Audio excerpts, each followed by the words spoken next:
माओनी साम्यवादी सामूहिक शेतीचे प्रयोग करण्याचा प्रयत्न केला, खाजगी शेतकऱ्याची मालकी काढून घेणे, जे स्टॅलिननी सोव्हिएट रशियात केलं होतं।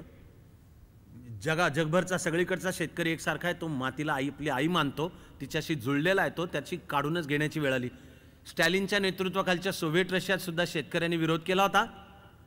साम्यवादाच्या नावाखाली स्टॅलिननी तो चिरडलेला होता।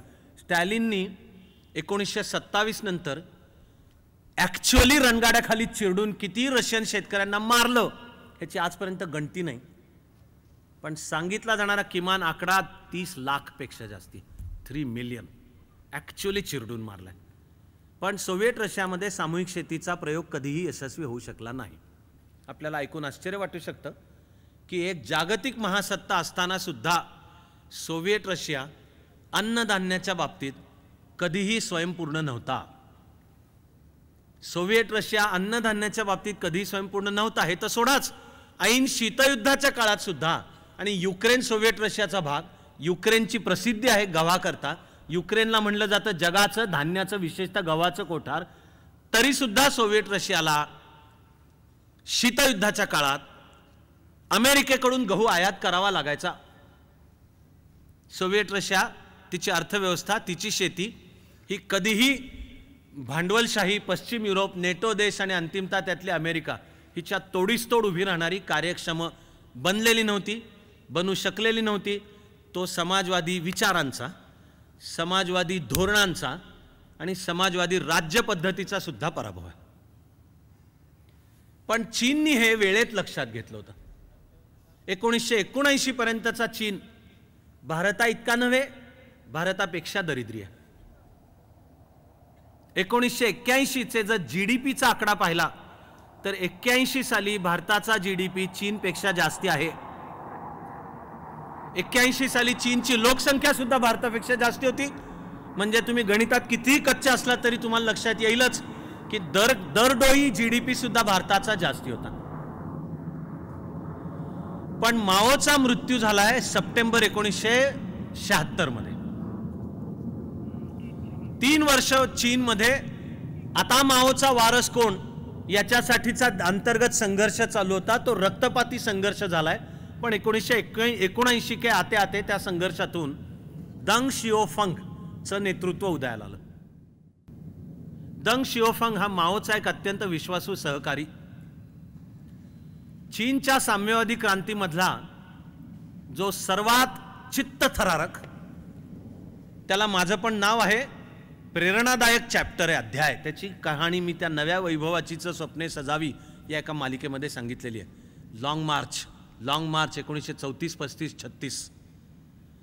त्या लॉंग मार्चमध्ये दंग शिओफंग माओचा एक उत्तम सहकारी होता। तो माओचा उजवा हात मानला जायचा। पण दंग शिओफंगनी माओच्या अनेक धोरणांना विरोध दर्शवलेला होता। पण माओच्या मनात त्या दंग शिओफंगचं असं काही स्थान होतं की माओच्या अनेक धोरणांना विरोध केलेले पुढे गुल झालेत पृथ्वीच्या पाठीवरनं, गुल, व्हॅनिश, कुठं गेले माहिती नाही। विचारायला गेलात तर तुम्ही पण ते जिकडे गेले तिकडे जाल। पण माओनी ही शिक्षा दंग शिओफंगला दिली नाही, इतकी माओला पण दंग शिओफंग बद्दल जवळीक होती। तेव्हा फार तर फार माओनी दंग शिओफंगला शिक्षा काय केली, आधी त्याच्याकडनं कम्युनिस्ट पक्षाची सगळी पदं काढून घेतली, मग अंतिमतः खालच्या पदांवर ढकलत तो चीनी साम्यवादी पक्षाचा एक सामान्य कार्यकर्ता एवढं स्थान ठेवलं। पुढे तर त्याला त्या पदावरनं पण काढून टाकलं आणि तो बिघडतोय, बाटतोय मूळ विचाराच्या शुद्धतेवरनं। तर तुझ्या शुद्धीकरणासाठी ती साम्यवादी पद्धत होती, एका चीनच्या डोंगराळ भागामध्ये उत्तरेला जोडे तयार करण्याच्या फॅक्टरीमध्ये कामगार म्हणून तू काम करायचं, अशी स्थिती दंग शिओफंगची आणून ठेवली होती। ते सगळं दंग शिओफंगनी शांत झेललं। पण सप्टेंबर 76 मध्ये, 76 का 77, थोडं माझा मेंदू मला जरा, त्यांनी काय फार कथा जी सांगतोय त्याच्यात काय फार बदल होत नाही। माओच्या मृत्यूनंतर जो अंतर्गत संघर्ष चालू झाला त्याच्यामध्ये साम्यवादी पक्षाच्याच एका घटकाला पुन्हा त्या दंग शिओफंगची आठवण झाली। कारण माओची एक पत्नी, शेवटची पत्नी, ती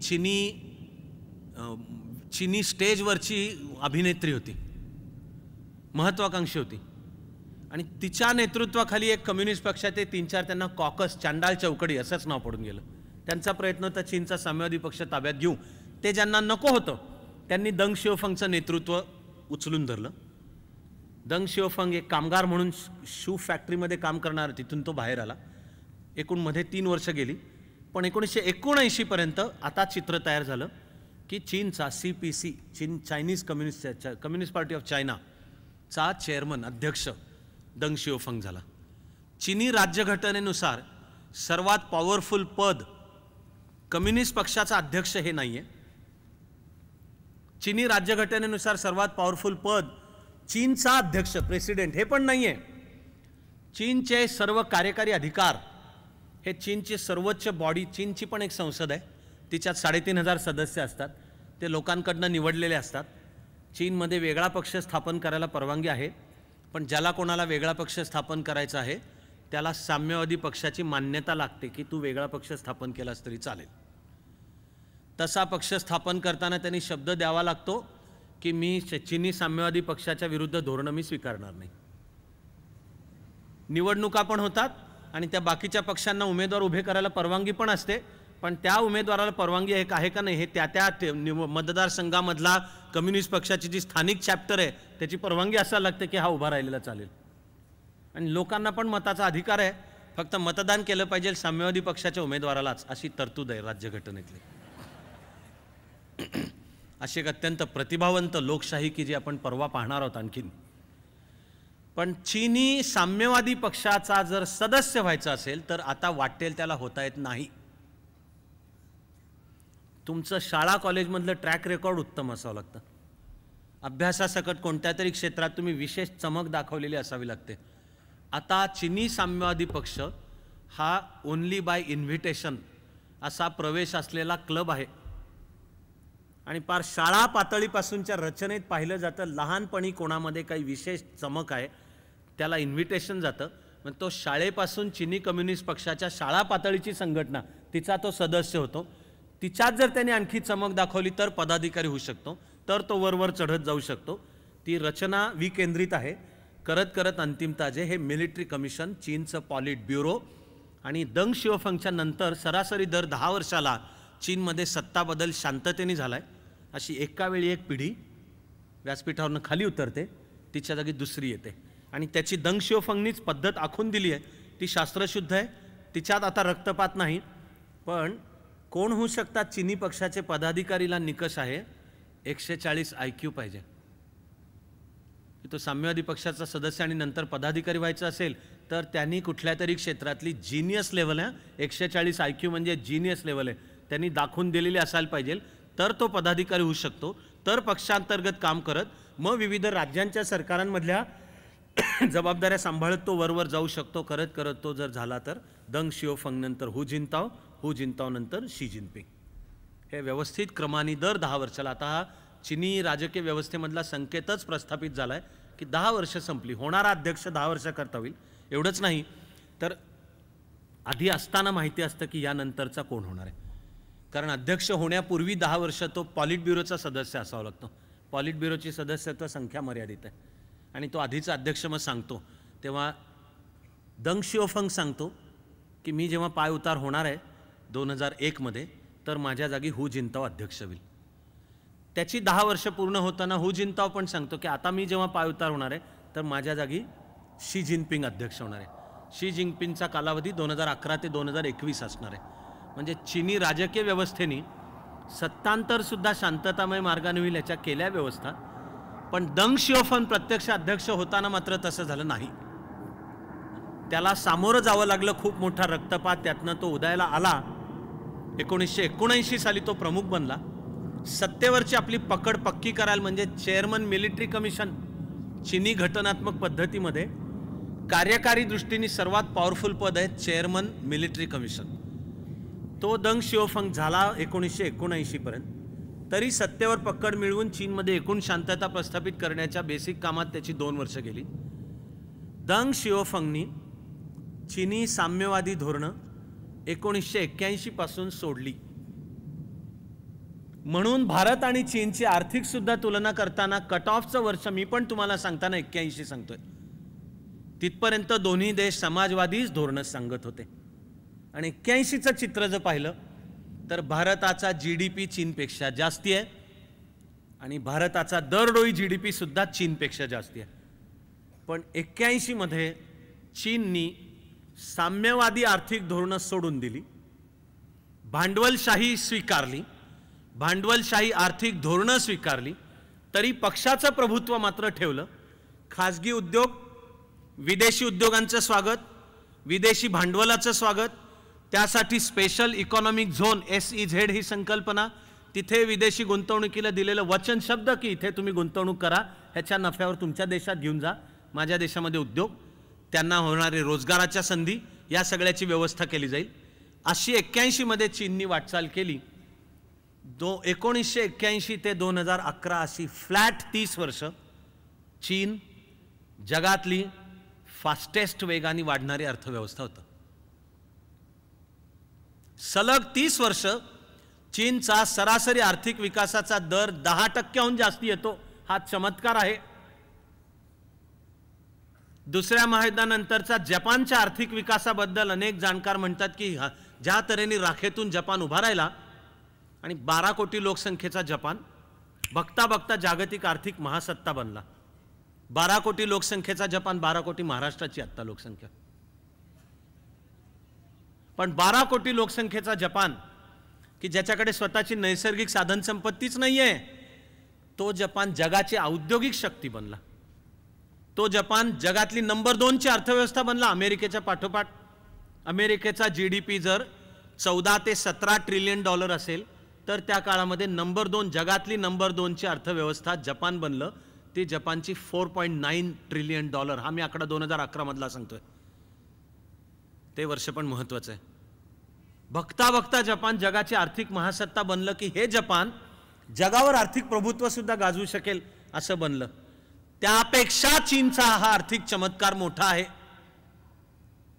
कारण साऊथ ईस्ट एशियातल्या अर्थव्यवस्था, तैवान, दक्षिण कोरियाचा आर्थिक विकास पाहिला भारतीय म्हणून आपल्याला ढसढसा रडावंसं वाटेल. कारण 89 सालापर्यंत दक्षिण कोरिया सुद्धा भारता इतका किंवा भारताहून दरिद्री देश आहे. दक्षिण कोरियानी त्यावेळची जी काही डावी धोरणं सोडून अमेरिकेचं मार्गदर्शन पण उजवी भांडवलशाही धोरणं स्वीकारणं चालू केलं. आज दक्षिण कोरिया देश एवढासा टिचभर पण जगातल्या टॉप्समध्ये, GDP मध्ये टॉपमध्ये, दरडोई GDP मध्ये श्रीमंत देशांमध्ये. आता दक्षिण कोरियाचा राष्ट्राध्यक्ष आपल्याला आर्थिक विकासाची 4 गोष्टी शिकवतो. भारतीय नात्याने अक्षरशः ढसढसा रडावं असं वाटेल. कारण आम्ही उशिरापर्यंत समाजवादी धोरणं की जी अकार्यक्षम होती, भ्रष्टाचाराला चालना देणारी होती, केंद्रीकरण करणारी होती, उद्यमशीलता मारणारी होती, सगळ्या गोष्टींचं सरकारीकरण, नोकरशाही आणि तो पोलादी पंजा नरडा आवळणारी होती. चीननी ती सगळी समजून आंतरिक प्रेरणेतून 81 साली बदलाला सुरुवात केली. साऊथ ईस्ट एशियातले देश तर आसियान ही संघटना तयार करून आणि आर्थिक मार्गदर्शन असेल अमेरिकेचं आणि त्यातला दक्षिण कोरिया 89 साल आज कुठल्या कुठे पोहोचलाय. त्यांच्या कुणाही पेक्षा मोठा चमत्कार चीनचा आर्थिक विकास आहे. कारण सलग 30 वर्ष एवढा प्रचंड चीन त्यांनी 10% जास्ती वेग चालू ठेवला. 10% आर्थिक विकासाचा वेग, याचा अर्थ दर 6 किंवा 6.5 वर्षाला जीडीपी डबल असं सलग 30 वर्ष. त्याचा परिणाम आता चीन जगाची महासत्ता म्हणून समोर आलाय. आता चीन जगातली नंबर 2 ची अर्थव्यवस्था आहे. ते चीननी जपानला खो दिला पहिला 2011 साली. 2011 मध्ये जपानचा GDP होता 4.9 ट्रिलियन डॉलर. त्या वर्षी चीननी खो दिला आणि चीनचा GDP त्या वर्षी बनला 5.1. अमेरिकेचा 2011 मध्ये होता 17 ट्रिलियन डॉलर. त्याच्या पाठोपाठ बनली जगातली क्रमांक 2 ची महासत्ता चीन. तिचा 5.1 ट्रिलियन डॉलर एवढा GDP. आणि डॉलरच्या भाषेत तो GDP जरी 5.1 ट्रिलियन डॉलर असेल, ह्याला म्हणतात ERM, एक्सचेंज रेट मेकॅनिझम. म्हणजे डॉलर आणि RMB चीनी चलनाला रेनमिनबी असं आंतरराष्ट्रीय नाव आहे. रेनमिनबी म्हणजे पीपल्स करन्सी, रेनमिनबी म्हणजे पीपल्स करन्सी. चीनचं स्वतःचं नाव, पारंपरिक नाव युआन आहे. दोन्हीचा अर्थ एकच आहे.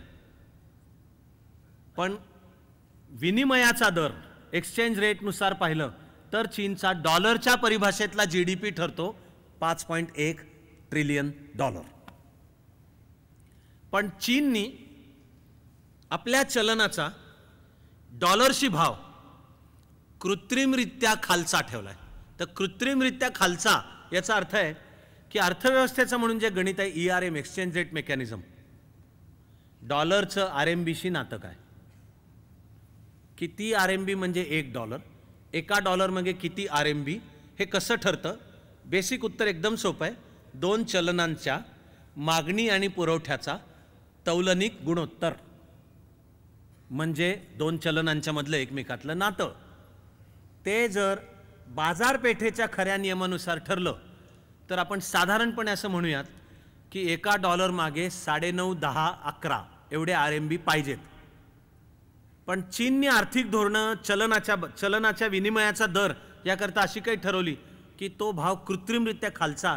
तर कृत्रिमरित्या खालचा म्हणजे चीननी तो भाव ठेवला एका डॉलर मागे 6 पाहिजे, 6 RMB. पण तो सरकारने जुगाड करून तो ठेवला 9.5, 10, 11. याला म्हणतात खोटा, कृत्रिमरित्या खालचा ठेवला. याला अर्थशास्त्रातलं नाव आहे करन्सी वॉर. करन्सी वॉर, की आर्थिक धोरणं चतुराईने अशी काही स्वीकारायची. आपण अर्थशास्त्रातले नसलो तरी माझं म्हणणं कळायला काही फार अवघड नाही आहे. विनिमयाच्या दरानुसार एका डॉलर मागे पाहिजे खरं म्हणजे 6 RMB. त्याऐवजी चीननी जुगाड करून तो ठेवला 9.5, 10, 11 RMB. चा परिणाम काय होणार आहे? चीनमध्ये ज्या वस्तू आणि सेवा आयात होणार बाहेरून, त्यांचा चीनच्या अंतर्गत बाजारपेठेमधला भाव वर जाणार. त्या गोष्टी महाग होणार. कारण जागतिक व्यापार डॉलरमध्ये चालणार. समजा हे पेन घ्यायचं आहे तर हे पेन बुवा $10 आहे. जर विनिमयाचा दर डॉलर मागे 6 RMB असेल तर चीनच्या अंतर्गत बाजारपेठेत मग हे पेन मिळायला पाहिजे 60 RMB ला. पण त्याऐवजी चीननी जुगाड करून म्हणजे करन्सी वॉर प्रत्यक्ष भाव ठेवला $1 म्हणजे 11. तर हे $10चं पेन चीनच्या अंतर्गत बाजारपेठेत होणार 60च्या ऐवजी 110 RMB ला. तो ग्राहक म्हणणार आहे मी कशाला घेऊ, याच्यापेक्षा मला चीनचं हे असंच पेन मला स्वस्तामध्ये ना 10 RMB लाच मिळते. बरं हे फार तर कोणीतरी एक घे आणि दुसरा चीनी उत्पादक ते तसंच पेन तयार करेल, 5 RMB मध्ये देईल, मी कशाला घेऊ. आयात करणाऱ्या मालाचे भाव कृत्रिमरित्या वर जातात. त्यामुळे आयातीच्या मालालाच तो निर्बंध पडतो. याच्या करेक्ट उलट जो चीनी माल जागतिक बाजारपेठेमध्ये येणार तो स्वस्त बनतो. कारण चीनी मालाच्या किमती प्रथम ठरताना RMBच्या भाषेत ठरणार. त्यामुळे त्या ठरल्या समजा $6. चलनाच्या विनिमयाचा दर पाहिला तर ती जागतिक बाजारपेठेत ती वस्तू युरोपमध्ये विकायला आहे $10 बनायला पाहिजे. पण चीननी केलंय 11 RMB मागे 1, ती बनते प्रत्यक्ष $6. म्हणजे मिळते आंतरराष्ट्रीय बाजारपेठेत उपलब्ध राहते $6. चीनी वस्तू आणि सेवा चीनी सरकारच्या कृत्रिम म्हणजे खरं म्हणजे खोट्या, पण ते जुगाड आहे, करन्सी वॉर. त्यामुळे चीनी वस्तू किंवा सेवा जागतिक बाजारपेठेमध्ये कृत्रिमरित्या स्वस्त मिळतात. त्यामुळे त्या जास्ती कॉम्पिटिटिव्ह बनतात. असं करन्सी वॉर चीनचं तेव्हापासून आजपर्यंत सुद्धा चालू आहे. पण चीनी अर्थव्यवस्थेचा हा 5.1 हा नुसत्या डॉलरच्या भाषेतला आहे. तो जर करन्सी वॉर बाजूला ठेवलं आणि चलनाची खरी क्रयशक्ती, की तुम्ही नुसत्या विनिमयाच्या दरावर नका जाऊ, त्या चलनाची खरी क्रयशक्ती जिला अर्थशास्त्राच्या PPP, पर्चेसिंग पॉवर पॅरिटी, म्हणजे एका डॉलरमध्ये मानवाला जीवनावश्यक वस्तू ह्या पुढील प्रमाणे, तर एका डॉलरमध्ये त्या किती मिळतात. आणि त्याच जीवनावश्यक वस्तू चीनच्या किंवा आपण म्हणूयात भारताच्या अंतर्गत बाजारपेठेमध्ये आपण खरेदी करायच्या झाल्या तर RMB किती द्यावे लागतील किंवा भारतामध्ये किती द्यावे लागतील. आपण समजा असं म्हणलं, ते समजाचा प्रश्न नाही आहे. आजच्याही तारखेला साधारणपणाने एका डॉलरला ₹70 आहेत. मला अमेरिकेच्या प्रवासामध्ये पाण्याची बाटली विकत घ्यायची झाली, भयंकर तहान लागली आणि काही मिळतच नाही आहे, तर पाण्याची 500 मिलीलिटरची बाटली समजा 75 सेंटला मिळेल. ते माझा भारतीय त्यातला पण मराठी मेंदू सारखा काम करत असतो डॉलरचं रूपांतर रुपयांच्यामध्ये करून. त्यामुळे मी ती 500 मिलीलिटरची पाण्याची बाटली 75 म्हणजे माझा गणितामध्ये कच्चा असला तरी ते मेंदू विचार करतो 70च्या 3/4 70च्या 3/4 म्हणजे साधारण किती निघेल, तरी मला ती पाण्याची बाटली 50 रुपयाला पडते. धस्स होतं मला, कारण भारताच्या बाजारपेठेमध्ये तीच पाण्याची बाटली 5 रुपयाला मिळेल. तिच्या जागी आत्ता मला 50 रुपये द्यावे लागतात. खरा रेशो भारताच्या चलनाचा काढायचा झाला तर 1/3 येईल. 1/3 म्हणजे विनिमयाच्या दरानुसार एक्सचेंज रेट मेकॅनिझम जर 70 रुपयाला $1 असेल तर रुपयाची खरी क्रयशक्ती जर काढली तर प्रत्यक्षामध्ये ती 22 किंवा 23 रुपयाला $1 पर्यंत येते. PPP, पर्चेसिंग पॉवर पॅरिटी, क्रयशक्तीची समतुल्यता. असा चीनचा 2011 मध्ये जगातली 2 नंबरची अर्थव्यवस्था बनताना GDP $5.1 ट्रिलियन, पण तो ERM नुसारचा आहे. चीनी चलनाची जर PPP पाहिली तर तो $10 ट्रिलियन येतो. म्हणजे जगाने पण गांभीर्याने घेणं चालू केलं की चीन अमेरिकेला भूराजकीय पण आव्हान देऊ शकतो, आर्थिक पण आव्हान देऊ शकतो, सॉफ्ट पॉवर चीनची सुद्धा आव्हान देऊ शकतो. जगामध्ये अमेरिका नवे भारताची सुद्धा चीनशी साधन सामुग्री करताची आता जागतिक स्पर्धा आहे आणि ती जाणाऱ्या प्रत्येक दिवसागणिक उलगडते आहे की कुणाचा फुटप्रिंट जास्ती राहणार. ठसा मध्य आशियामध्ये तेल उपलब्ध आहे, भारताला पण पाहिजे, चीनला पण पाहिजे. इराणमध्ये आहे, भारताला पण पाहिजे, चीनला पण. आता रशिया तेल उत्पादक आणि तेल निर्यातदार देश आहे, तर अरे ते भारताला पण पाहिजे, चीनला पण पाहिजे. आज सगळा आफ्रिका हा अनेक तऱ्हाच्या नैसर्गिक साधन संपत्तींनी लयलूट आहे त्याच्यात, पण दोन्ही देशांच्या प्रचंड वाढत्या लोकसंख्येला आहे, सर्वत्र स्पर्धा आहे. दक्षिण अमेरिका आजपर्यंत भारताच्या भूराजकीय चिंतनामध्ये दक्षिण अमेरिका तुलनेने कमी येते, पण त्या दक्षिण अमेरिकेतल्या सुद्धा तेल आणि सकट युरेनियम ठिकठिकाणचं आणि अनेक तऱ्हांची कॉफी निर्यातदार देश कोलंबियासारखा, इथे भारत आणि चीनची जागतिक स्पर्धा आहे. त्यामध्ये चीनच्या परकी चलनाचा साठा आपल्या दसपटीच्या जवळपास आहे. नुसता परकी चलनाचा साठा जे मी काल परवातही बोललोय, $3 ट्रिलियन पेक्षा जास्ती चीनकडे परकी चलन डॉलरमधला साठा आहे. आपला 300 काहीतरी निघेल, आत्ताच्या सुद्धा आजचा काढायचा झाला $340-350 बिलियन एवढा निघेल. चीनकडे आपल्या दसपट आहे आणि त्याला नाव आहे चेकबुक डिप्लोमसी. चेकबुक की चीन चेकबुक फाडू शकतं. चीन त्या देशाला जाऊन तुम्हाला काय प्रकारची मदत हवी आम्ही करतो, पण ते काय तुकोबारायांचे वंशज नाही आहेत, त्याच्या बदल्यामध्ये मागण्या असतात. हे आंतरराष्ट्रीय राजकारण ह्याच्या आधारावर चालतं की तुम्हाला चीन मदत करेल, पण त्याच्या बदल्यात तुमच्याकडनं अमुक पाहिजे. अशी जागतिक पातळीला भारत आणि चीन अटळ आणि अपरिहार्य असलेली स्पर्धा चालू आहे. पण भारतच काय, चीन आता अमेरिकेच्या तोडीस तोड होऊ शकतो. चीनचा प्रभाव काही ठिकाणी अमेरिकेपेक्षा, जे फिलिपिन्सचं उदाहरण आपण काल बोललो, ज्यासाठी ही एक जागतिक पातळीची तिचाही बेस बनतो आर्थिकच. आणि चीननी ती धोरणं स्वीकारणं चालू केलं 1981 मध्ये. तुमच्या माझ्या देशाची एक दुःखद चित्तरकथा आहे की आम्हाला कुठल्या तरी बाहेरच्या शक्तींनी दबाव आणल्याशिवाय आणि आतून आता आम्ही बदललो नाही तर मोडून पडू अशी वेळ आल्याशिवाय का आम्ही आंतरिक शक्तींनी जागे होत नाहीच. आम्ही ती एका वेळी अशी आतून मोडून पडण्याची वेळ या भारत देशाची आली 1991 मध्ये. तिकडे 40 वर्ष झाल्यानंतर पुंटा देलेसला GATTच्या चर्चेची 8वी फेरी चालू झाली. तिला नावच उरुग्वे फेरी.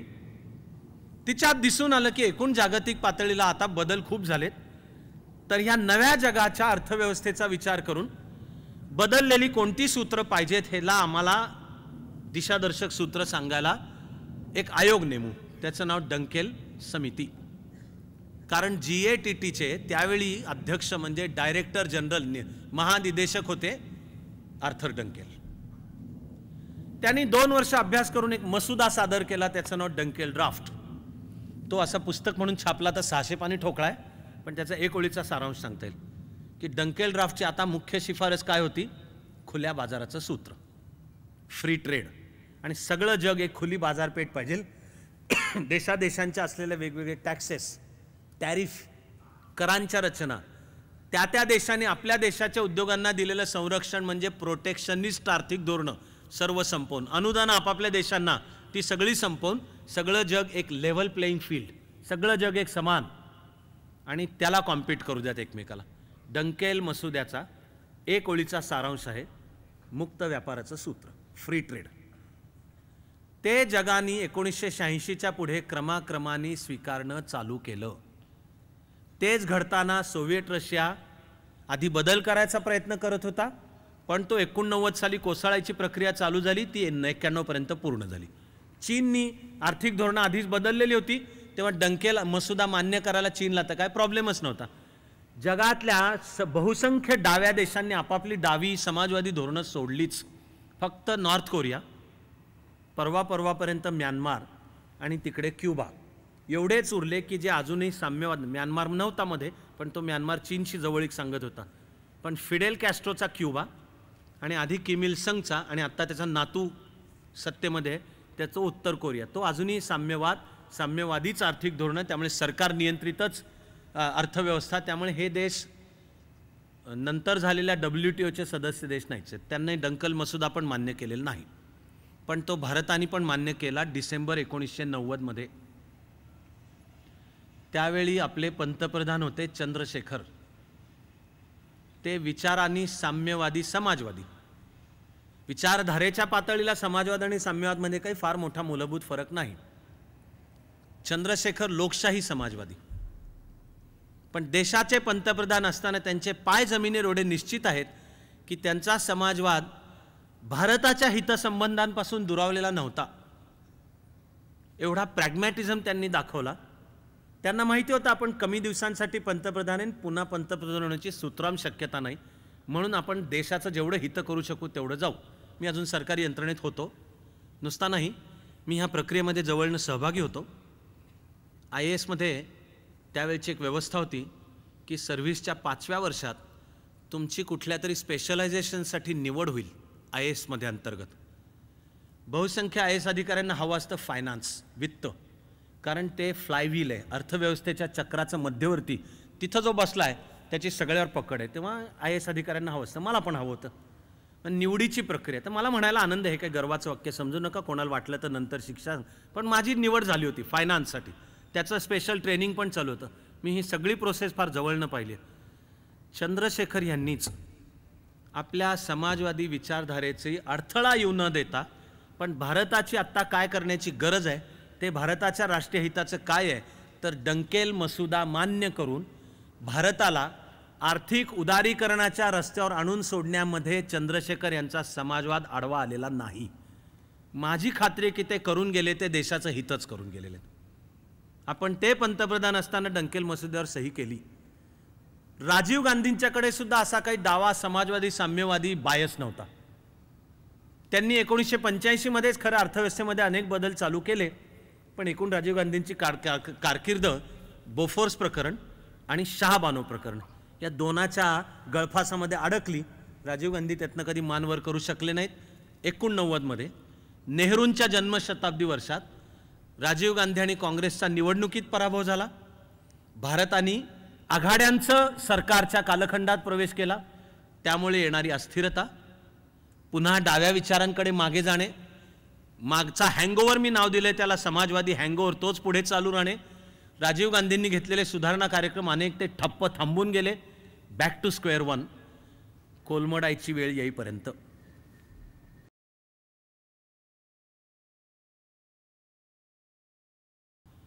लायसेन्स परमिटची पद्धत आली, कोटा आणि लेव्हीची सिस्टीम आली, आणि कोणालाही पैसे गुंतवायचे आहेत, व्यवसाय चालू करायचा आहे, कामगारांना रोजगार द्यायचा आहे, आपली वस्तू किंवा सेवा खुल्या बाजारपेठेमध्ये विकायला आणायची आहे, उद्या ती नीट चालू नसेल, तिचे भाव ठरवायचे आहेत, आणि तो व्यवसाय नीट चालू नसेल तर बंद करायचा आहे, म्हणून आता कामगारांना सुट्ट्या द्यायच्या आहेत. एकाही गोष्टीचे अधिकार त्या व्यवसायाच्या हातात नव्हते.